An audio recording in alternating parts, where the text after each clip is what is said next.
Había una época en que yo era la niña que lo esperaba todo. Lo esperaba a él. Esperaba que llegara a casa, que dijera mi nombre, que me mirara como si yo importara. Pero hay cosas que el tiempo te enseña de la manera más cruel, que no todo lo que esperamos llega, y que no todo lo que se va merece ser buscado.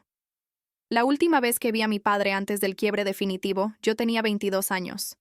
Él estaba sentado a la cabecera de una mesa que no reconocía, en una casa que no era la mía, rodeado de personas que llevaban su apellido sin haber sangrado por él. Me miró con esa sonrisa cansada que los adultos usan cuando no saben qué decir, y me dijo: «Tú entiendes, ¿verdad? Tú siempre has sido la más fuerte». Y yo sentí algo romperse adentro. No con estruendo, sin ruido. Como se rompe el hielo delgado bajo los pies de alguien que camina demasiado despacio para salvarse. 12 años. Durante 12 años fui la hija que entendía, la hija que esperaba, la hija que no causaba problemas.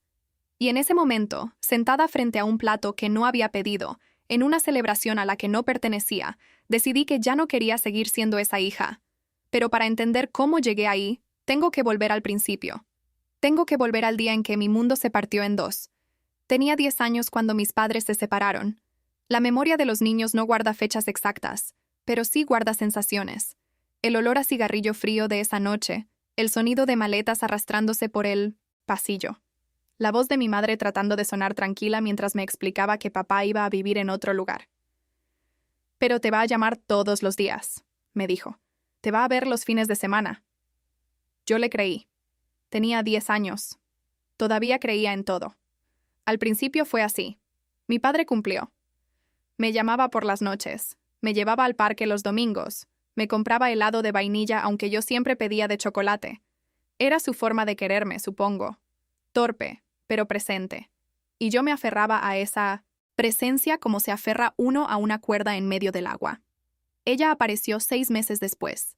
Se llamaba Adriana, y llegó a la vida de mi padre con la seguridad de alguien que sabe exactamente lo que quiere. Era joven, tenía el cabello oscuro, y siempre olía a un perfume que yo asocié, desde el primer instante, con algo que me estaba siendo quitado. Mi padre me la presentó un domingo, en ese mismo parque donde solíamos caminar, como si fuera una noticia buena, como si yo debiera alegrarme. Tenía 10 años y medio, y recuerdo haber sonreído porque sentí que era lo que se esperaba de mí. Lo que no esperaba era lo que vino después. Las llamadas se fueron espaciando. Los domingos en el parque se volvieron esporádicos. Las excusas llegaron vestidas de normalidad. Que Adriana tenía familia de visita, que había un compromiso, que el próximo fin de semana sería mejor. Y yo aprendí a decir, «Está bien, papá», con una voz que no temblara. Aprendí a colgar el teléfono antes de llorar. Cuando yo tenía 12 años, mi padre y Adriana se casaron. No fui a la boda. Me enteré por una foto que alguien dejó sin querer en la mesa de mi abuela. Él con traje gris, ella con vestido blanco, los dos sonriendo frente a un jardín lleno de flores. Yo me quedé mirando esa foto durante mucho tiempo, buscando algo en la cara de mi padre que me dijera que me había extrañado ese día. No encontré nada. Lo que siguió fueron años de visitas que se reducían a almuerzos incómodos, de cumpleaños donde él llegaba, tarde o no llegaba, de fechas escolares importantes a las que siempre había algo más urgente que atender. Adriana tuvo 2 hijos, medio hermanos míos, aunque esa palabra nunca me cupo del todo en la boca. Los quería, porque eran niños, y los niños no tienen culpa de nada. Pero cada vez que los veía corriendo por esa casa, llamando a mi padre papá, con esa naturalidad que yo había perdido, algo se me cerraba por dentro. Mi padre había encontrado su nueva familia, y yo era, en el mejor de los casos, una visita. Hubo un momento que lo cambió todo para mí, aunque tardé años en reconocerlo. Tenía 15 años y había ganado un concurso de escritura en la escuela. Era la primera vez que algo mío había sido reconocido públicamente, y lo primero que hice fue llamar a mi padre. Quería que lo supiera. Quería escuchar su voz diciendo que estaba orgulloso. El teléfono sonó 4 veces. Contestó Adriana. Me dijo que mi padre estaba ocupado, que lo llamara después. Nunca me devolvió la llamada. Esa noche escribí en mi cuaderno, «Necesito dejar de necesitarlo». Pero las palabras escritas no curan lo que uno siente, solo lo nombran. Los años de la adolescencia los viví construyendo una armadura. Me volví buena en aparentar que todo estaba bien. Me concentré en los estudios, en los amigos, en cualquier cosa que me alejara de ese hueco que tenía en el pecho, con la forma exacta de un padre ausente. Y funcionó, hasta cierto punto. Pero las heridas que no se atienden no desaparecen. Solamente cambian de forma. A los 18 entré a la universidad y me prometí a mí misma que iba a construir una vida que no dependiera de su aprobación. Pero la verdad es que seguía buscándola. Cada vez que lograba algo, la primera imagen que me venía era la de contárselo a él, y cada vez que me obligaba a no hacerlo, el silencio que quedaba era más pesado que cualquier rechazo explícito.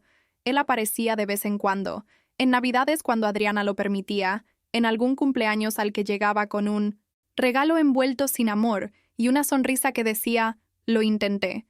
Y yo lo recibía porque todavía era su hija, y todavía, en algún lugar que me avergüenza confesar, lo amaba.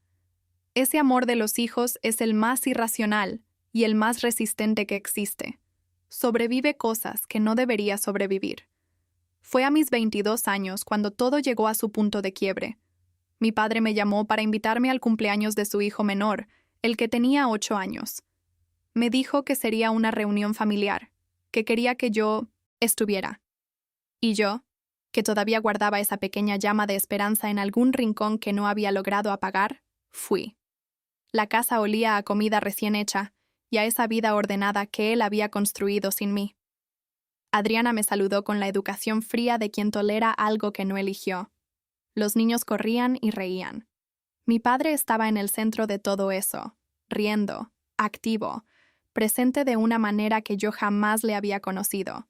Lo vi cargar a su hijo en brazos, le vi los ojos iluminados, y algo dentro de mí entendió, de golpe y sin posibilidad de negación, que ese hombre sí sabía ser padre. Simplemente había decidido no serlo conmigo. Eso fue lo que me destruyó. No su ausencia, que ya conocía, sino la evidencia de que la ausencia había sido una elección. Después de la torta y los globos y las fotos que nadie me pidió que saliera, me senté a su lado en el patio y le pregunté, con una calma que me sorprendió a mí misma, si alguna vez había pensado en lo que yo había vivido todos esos años. Si alguna vez se había preguntado cómo me había sentido. Él me miró con esa expresión que tienen los adultos cuando una pregunta los incomoda demasiado para ser respondida honestamente. Me dijo que la vida era complicada, que él siempre me había querido, que yo era fuerte y que siempre lo había manejado bien. Y ahí fue cuando lo dijo.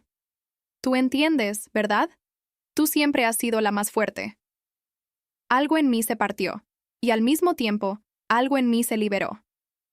Me levanté de esa silla sin gritar, sin llorar, sin hacer nada de lo que durante años había imaginado que haría en un momento como ese.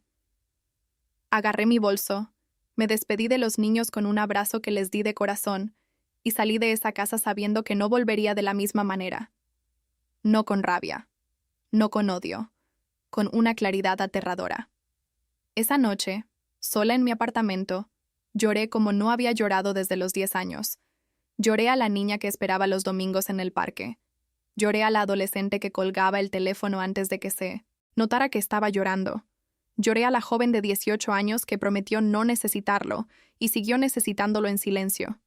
Los lloré a todos. Les di el duelo que merecían, y luego tomé la decisión más difícil y más necesaria de mi vida. Decidí soltar.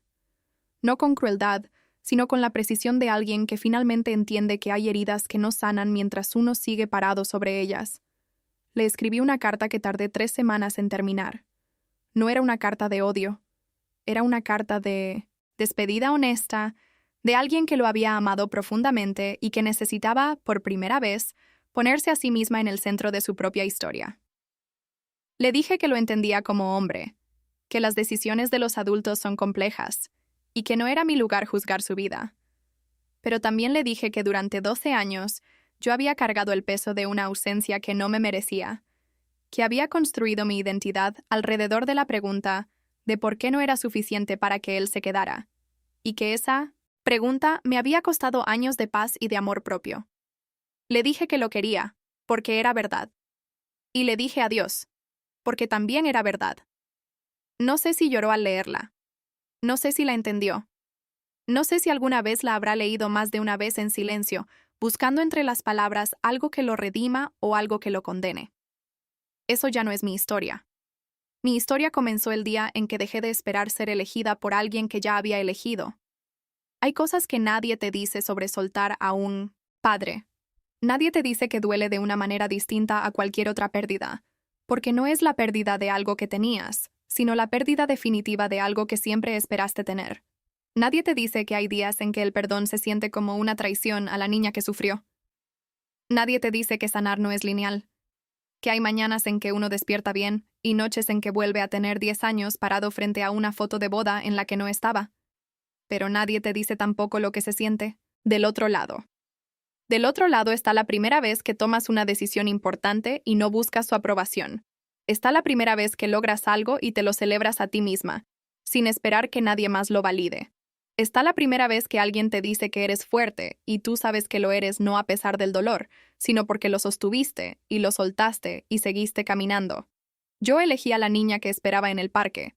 Elegí a la adolescente que lloraba en silencio.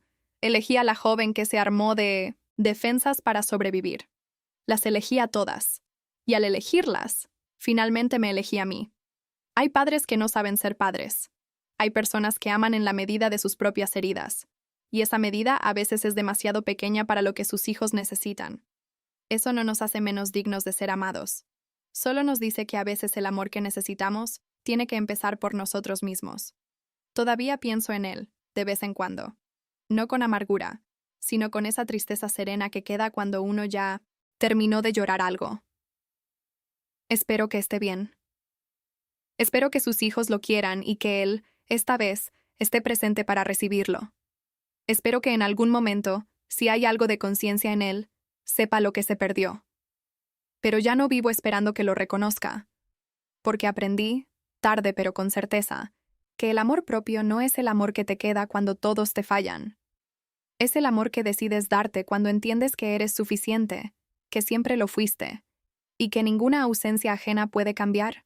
Eso.